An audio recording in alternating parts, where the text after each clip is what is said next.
Very good afternoon, and it's a delight to be here. The possibility of interviewing the man himself, Mr. Khushru Jijina, made sure that I did not sleep well last night. He's a repertoire of knowledge and wisdom. Having invested more than 80,000 crores on the real estate and infrastructure side, there is a huge amount of knowledge that is based within him. Not only that, he also has a view on the non-real estate funding and what's happening within that segment. Given that he's had exposure with the Piramal family, with the Piramal business as a treasurer, there is enough contribution of knowledge that he has, which certainly the real estate sector looks up to. So thank you, sir, and it's a delight. We've got about 20 odd minutes, a quick fireside chat that I'm going to have with you. My first question is, really, you've seen this industry from outside for many years, and for the last 4 or 5 years, you've been inside the real estate industry. How have you seen its evolution? So actually, Anuj, is the reverse. I have been in real estate for a long time, and it's only the last 4 years I've been in the financing side, where all my colleagues here are sitting. I'm actually a novice in that. So if you're asking me how I've looked at the industry, I think most of us know what's happened to the industry. But if I really look back in time, Anuj, real estate by far is a customer-centric industry. But unfortunately, the developers in the past didn't look at it that way, right? You would agree with me. Correct. And they thought that real estate development is nothing but approval. I remember when I was the managing director of Piramal Realty, one of the Mumbai developers came and met me. And he was saying that, I've got these wonderful projects in central Mumbai and South Mumbai, all permissions. This is the FSI locked in. Now you buy and complete it. So I said, what nonsense are you talking? Why don't you complete? He said, because FSI game ke baad aur kya karne ka hai? Means it's over. Those days changed 3 years back, because the developers thought that the customer is the investor. Actually, they forgot the end user, and they started making flats which were not the ticket size. This thing about ticket size people talk about. Every micro market has a ticket size. Now, if you start making anything, it's not going to sell. And that's what happened. And in the last 3 years, what is being determined is now sales velocity, no more the approvals. And RERA had not even come in. So those days were gone when we used to say in our real estate days that the more inefficient you are, the more profits you make. Those days are gone. So, in these 3 years, you have seen, Anuj, that what has really happened, it started separating the men from the boys. If you see, I've been saying it for the last 3 years. I said it way back in Istanbul in our Kredai function, that if we don't change our way of working, we will from a ballroom move to a boardroom. Very few will survive. And that's what is happening. I made a statement that only 10% will survive. Kredai didn't like it though. But I think it's so true. The consolidation is happening so rapidly. Today, people are not going to chase discounts. Our customers are going to chase only those developers, give them money where execution is there. They know the money is safe. So that's what has happened. So look at it. What a dramatic change. As you rightly said, previously it was a regime which was that who can get the faster, quicker, more FSI. And today you are saying is who's the one who's going to deliver? Who's the one who's a quality developer? Is the one. That shows that the market is maturing. Absolutely. In fact, gone are the days. In fact, you'll be surprised to know, Anuj, that now when we work with so many developers, few of the developers no more want to maximize FSI. Because why make it dense and spoil the project? Those changes are coming in the market, that is where I'm saying the segregation is happening so rapidly. But unfortunately, the men are very less. They are in minority. Most of them are in distress. That's the problem. And if I can just continue with that, how long do you think this is going to take? Is it, so I'm not 2 years, 3 years? So I'll answer it differently because I'm not a Jyotishi to say that whether it's a very common question. I think we in our real estate conferences discuss. I don't know whether it's going to be 18 months, 2 years. I don't know. But I'll answer it differently the way we see it as the largest funders of real estate today in India. Sometimes you say we are probably in the world. I don't know that, but at least in India today, we are the largest funders to the developers. The way we see it is that the same theme of consolidation which we are seeing. In fact, let me tell you that in the last 6 months, we have actually seen an uptick for our developers in fact, the last quarter, Anuj, our developers have started selling the same units which they were doing before demonetization. So that's a good sign. But that doesn't mean that everybody is going to sell. Those good old days are gone. It is only going to happen for developers who have changed their mindset and are working very differently. As I say, in an FMCG type of an environment. As I've said, the traditional real estate way of working is dead. I think the developers who are surviving and who will survive have to imbibe the FMCG way of working. What do I mean by that? Those days of moving money from here to there are over because RERA is there. So you have to work like a proper industry. You need financial closure on day one. So that's why they need partners like us. You know, the concept of IRR, which we in the finance world talk. In the good old days, the developers used to talk only money multiple. Those days are gone. They need to look at IRRs and NPV. I'll give an example to you, Anuj, that so many developers come for funding. So one of the developers came and he was desperate to get some funding for his new projects. So knowing the entire background of the developer, I said that, but what happened to your completed projects? You have a lot of stock. Why are you not selling it? He said, no, I'm holding on to my prices. I said, that's silly. Because let me prove it to you. If you do an NPV, you will get at least 1,000 crores in your kitty. Then why do you want to borrow from me? So those changes are happening. Now, it's going to take some time because in my words, actually right now the filtration process is going on. And it's going to take some time because many of the distressed developers, first of all, are not coming forward. Second, who are coming forward have half completed projects which nobody wants to buy. Like, for example, in Piramal Capital, we actually have a wing where we approach the distressed guys to marry them to our developers. But this process is slow. So I do not know whether this whole thing will be 2 years, 3 years, but yes, it's happening. That's the only answer I can give. Yeah. And sir, just a last question on that is, do you think all the developers will get bailed out? Or you think there will be a segment which, as you rightly said, is that some will get matched up, some will get debt, some, hopefully, my next question subsequent is on the equity part, will get equity. But do you think that the industry overall will get bailed out? I don't think so. Because as I said, today, in fact, if I can take you around Mumbai city or any city for matter, I can actually tell you which buildings will never get completed. Now that is the scary part, and that's the disconnect with people like us who understand the industry and the layman. There's actually the disconnect because when you talk to a layman and say that the industry is coming back, yes. Right? Anuj, you will also say that for select the industry is coming back, but the layman says, where is it coming back? I see only uncompleted buildings. That's the scary part because which developer wants to complete that building which has been built wrongly? Now the only take or the wish would be that if the teji, as the developers say, or the markets come back, that time probably at a particular value somebody may take and complete. But that is the scary part today. And that's why I'm not able to answer whether really the markets will come back. I think you've answered it very well, sir. You've said is that if there is going to be teji in the market, if the market does come back with the speed, then hopefully those incomplete projects where there is insufficient funds will get completed. Otherwise, those are the guys who are not going to get completed. The rest, your thought is that over the last quarter, there has been a positive sales velocity. And in some of the cases you mentioned is that it has perhaps reached even the prior to demonetization levels. Absolutely. The second part of my question is, sir, there is huge amount of debt that is available within the real estate segment. And, you know, we are with VCCircle here. And there's a lot of equity discussions that happens in forums and formats like this. Do you think that equity is going to come back into real estate? So actually, a very interesting question. Before I answer that, let me tell you something. What happened in 2005, 2006? So it's the time when equity people, domestic and foreigners came in. You know that a lot of money came in. How many billion came in, Anuj?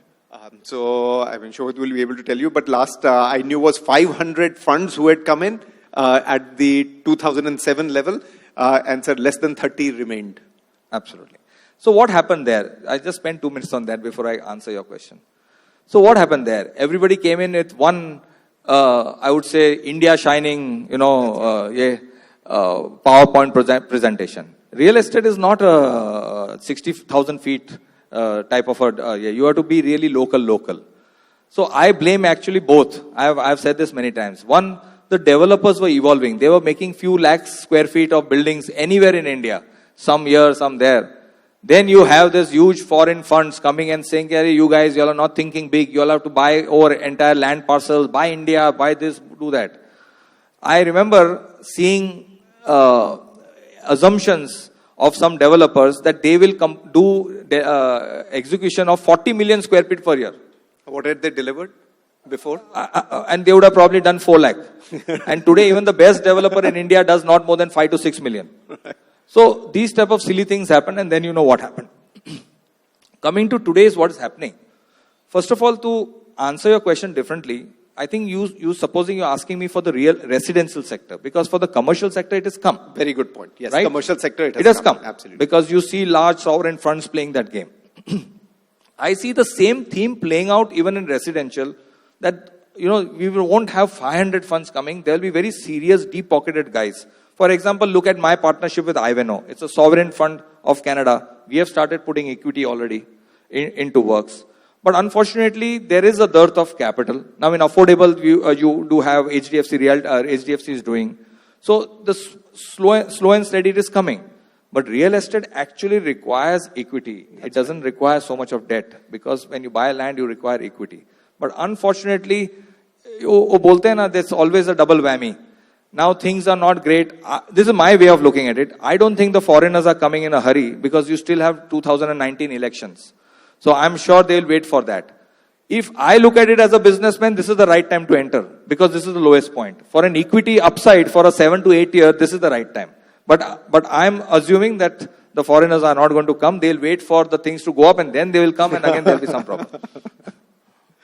Yeah, no, that's an interesting prospect what you bring in, that those who do not understand this market probably will come in when the market has started to show significant growth. Yeah. Whilst in your opinion, perhaps now is the time, because we are at perhaps the bottom of the... We have already bottomed out. We've already bottomed out. I have 3 more questions.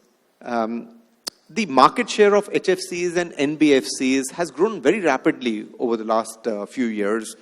Certainly when you compare it with the banks, we've seen the growth in HFC and NBFCs, not only as a percentage of growth, but in terms of the quantum of rupees that are being invested. Why is it that the banks have been left behind a little bit on this? So first, I suppose you're asking me for real estate, but since we look after non-real estate also, first answer is, obviously the situation of the banks. I think they are struggling for their own survival. That obviously there. Coming to the specific question on real estate, I think you have asked a good question. First of all, the reason why NBFC's share is growing is because if you read, and if I take my own experience in Piramal Capital, today, why have we done well? Because at the end of the day, as I always tell my team also, without any disrespect to any financing guys, ultimately you need to understand the business first. Correct. So I understand real estate. I may not be on the lending side, but lending is easier than understanding the real estate, because you need to understand every stage of the game. This same question I had asked one of the ex-RBI governor, that I find real estate so interesting, because if you really know how to box the risk, it's the best asset class to lend. Unlike what people think. And I asked the Reserve Bank of India governor, the ex, that, sir, why is it that you discourage the banks to lend to real estate? And he said that you are absolutely wrong. It's a wrong perception. It is you guys who understand the business and able to tailor make the products according to the requirement who will do well. The banks are a tick in the box guys. And I do not want them to lend to real estate when they don't understand the business. And that's the answer. So sticking to real estate, I think when we can able to tailor make our products, like we have done, as you know, we keep on innovating products. Even in housing finance, we innovated a product. As long as you know what is the requirement of the developer or the customer and you tailor make it, I think you are fine. If you do a cookie cutter, you're going to be in trouble. So here we have a large audience which is largely on fin and tech part of it. And invariably on the technology side, I haven't seen real estate really fathom technology or imbibe technology very quickly. I know you're setting up a very large-scale business of HFC. Do you think technology is going to play an important role? 100%. Actually, we are lucky that we are very late into the housing finance. And in fact, the benefits of technology is already playing out. In the less than a year, We have been able to imbibe a lot of technology, and that's why we don't need to open branches. We don't need so many people. Wow. The analytics which plays along with technology are, without divulging much, I can assure you that luckily we do not have baggage. I am a believer that technology and analytics will be the disruptor in this market going forward. So in the HFC, there is going to be an important role for Absolutely. Technology to scale Absolutely. up that. I have no doubt in my mind. When you fund a developer, what are the top 3 things that you look in your developer partner? So I have said this before also, Anuj, that in real estate, mostly we are more businessmen. Piramal House is a business group. First, before the project, we look at the counterparty. For us, it's very important. I think 80% you go right or wrong if you gauge your counterparty right. I think that's most important, especially in real estate. Then obviously we would like to see whether does he have a team in place. It should not be, I'm talking specifically for real estate. Because that's if you have seen in real estate, most of the people didn't build teams. They were all family driven. So today, do they have those teams in place? Do they have professionals in place? Because otherwise, are you running a risk of a key man? The other thing is execution. I think it's very clear to me today that only those guys who will execute will survive. So I think these are the few things which we see, of course, then besides many other things which we see in. So interestingly, you're saying is people come in before even the business plan. Yeah, it's very important. In fact, I've said it many times before also that I normally don't look at Excel sheets. I throw it in the waste paper basket. Because in real estate, Excel sheets don't work. Because you have a very good partner, exciting partner, I would say, as the government in real estate. So nothing works. Trust me, nothing works. Next day, the things are different. So I think you need to really take a call on the person. And you need to understand the risks you are taking in terms of approvals, in terms of execution. As long as you're there, it's fine. Have you gone wrong on that? So far, no. Yes, with so many tsunamis happening in real estate, whether it was RERA, demonetization, and we did see some of the projects going slower than what was there. But as I said, again, in real estate, if you have the right partner, if you have done the right underwriting, then you can actually help him complete the project. See, this is one small point, Anuj, which I would like to make. In real estate, I think the financiers make one small mistake, and I can share whoever is doing I do not know here. But the basic problem is for the lender that the project doesn't get complete. You must ensure that once the project gets complete, I can assure you, even in Lehman days, at a particular price, if you have a proper cover, if you have a proper security and a cash cover, you can sell. The problem with banks is that if somebody gets stuck, they don't fund. And they get stuck. It's a vicious circle. You need to get the product completed. Simple. Yeah. So basically the intent has to be there of the promoter. My last question is, sir, given your exposure that you have across various sectors, not only real estate, the non-real estate part as well, and Piramal Capital is involved across various segments. What are the plans for Piramal Capital? So, when I took over in 2014, we were a one-product company. We were doing mezzanine funding to real estate only. Then we started doing mezzanine funding to roads. Then we realized that ultimately it's all about relationship and going deep into the industry. So today as we speak, we are sector agnostic. People think we are real estate because we started with real estate. We are actually not. In fact, I've always told my investors that our growth is coming more from non-real estate. So today, in the last 2 years, we have moved into cement, we have moved into logistics, warehousing, our auto ancillary, etc., etc. So it's very simple the way we look at it because economy is coming back. This is our belief. So what we do is we look at it. We have a separate team who continuously looking at industries. If we like the sector, then we go deep into it, spend 6 months, get external help, get internal teams who are understanding the sector, and then go and approach those promoters whom we think we can work with and give them the solution. It's not money. Give them the solution. So many times our solutions come first and the lending later on. So that's the way we approach it. And that's why you see in 4 years, with support from everybody today, we are an 80,000 crore book across all industries. 80,000 crores is like about $12-13 billion over how many years? It's 4 years. 4 years. So roughly we, in the last few months or a year, on every month we disburse around 5,000 crores. 5,000 crores. Yeah. That is just amazing. I'm not so sure anyone in India who does that 5,000 crores a month I mean, clearly, even at a global level, this is going to be a very, very large number. You know, I have 29 seconds left. I'm going to ask you one last question. And, you know, as I was entering the room, I met up with a lot of people who were getting into this business, first-time startup, fintech, lots of different people that I've met up. What will be your one advice to people? I mean, given the way that you've scaled it up, sir, I mean, it is impressive from, you know, in 4 years, 80,000 crore business to scale it up. One quality advice that anybody, not necessarily real estate sector, not necessarily fintech. But advice to the guys who are doing startups, is that the question?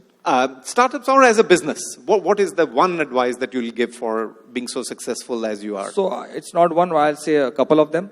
I think one of the most important thing, you know, you spoke about our growth. We don't speak about our growth. I think what we really cherish is our value systems. In Piramals, we say that values create value. Now, you are not even giving me 1 minute, so I can't really speak about it. I could have actually given you examples of how in Piramals, values really create value. And I can actually take you through our journey of whether it was textiles and pharma, how our value system really created value, because ultimately we are in business. So I would really encourage all the people who want to start business or in business that please stick to your core values. Your value, it could be different, but please stick to it. The other thing, especially the people who are starting off and startups, and that includes you also, Anuj, because I think you, from being a chairman of JL and now you are the chairman of Enerock, it's your own business. I think the starting period are the most difficult, right? You would agree with me. And I truly believe that this is the time where will determine whether you are a businessman or you are an employee. Because some days you will get up in the morning thinking, am I doing the right thing? Because the cash flows, you know, every day is a different day. Well, but I don't think we should give up. And the last one, which is one of my favorite topics which I speak, is I am a true believer that limitation is only in the mind. I am a true believer of that. I only believe that if somebody can stop us, human beings is God. I truly believe in that. I don't believe that any human being can stop. And I think we have demonstrated it again and again. Just to give a very small example, because we are running out of time and I don't want the audience to think that I'm speaking out of my hat. As I said, limitation is the mind. So what I mean is, I am a believer that if you really apply your mind, you get the solution. Let's take HFC, because HFC is the today's discussion. So again, forget being in HFC. I'm not even from the lending industry. And today I'm running Piramal Capital. So when we started HFC, when we decided to start HFC in January 2017, we took a lot of people from the industry. Obviously, I'm not the expert. And then I took the team for an offsite. And there I asked them that why can't we start HFC today? So many people must have realized that where we have joined, this mad fellow doesn't understand that you need an HFC license. So somebody had the guts to tell me, sir, you need an HFC license. I said, my friend, I know that. But NHB, which is the National Housing Board, is not God. How can they stop me doing something which is legal in India? How can they do that? And I said, okay, let us find a solution. And Anuj, you'll be surprised, they found a solution that within my own NBFC, I can do housing finance. And that is why on September 4th, when I got my license, end of September, I announced to the world that I did 200 crores. That was because I had already built it up. So limitation is in the mind. I'm running out of time, otherwise I would have given you more examples. Thank you. Yeah, thank you very much, and delighted with this interaction.